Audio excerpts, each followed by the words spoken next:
Kongsi soalan pengiraan ringkas. Baik, mari lihat soalan ini. 33 darab 35 darab 37 darab 39. Kita tak boleh kira terus kalau anda kira satu-satu. Entah bila baru siapkan. Betul tak? Jadi kita kena analisis soalan ini dulu. Baik, macam mana kita nak analisis soalan ini? Pertama sekali, kita pecahkan setiap nombor ini.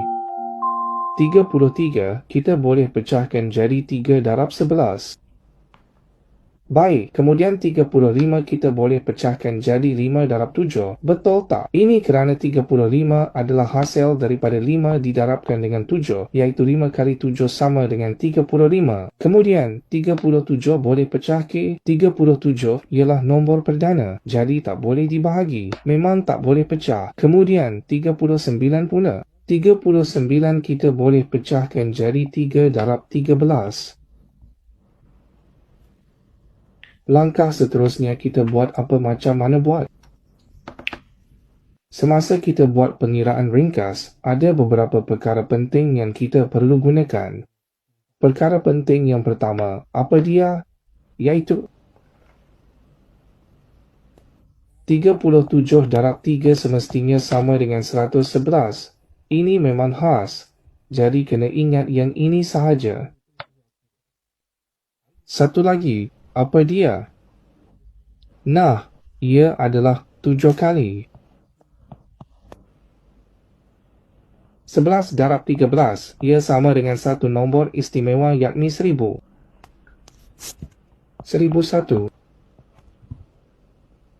Betul, skim dia.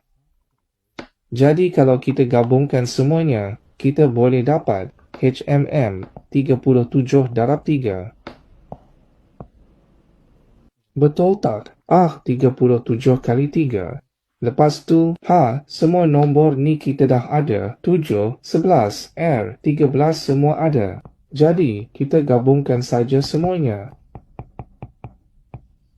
Tinggal 3 kali 5. Baik, jadi kita boleh kira dengan sangat mudah, iaitu 111 darab 1001 darab 15. Apa-apa nombor darab 1001, itu memang senang, iaitu 111. 111 darab 15. Pada masa ini, kita boleh buat dengan mudah, jadi kita boleh kira hasilnya ialah 1. 1, 2, 3, 4, 5, 5 kali 6, kemudian 515, dan digit terakhir ialah 5.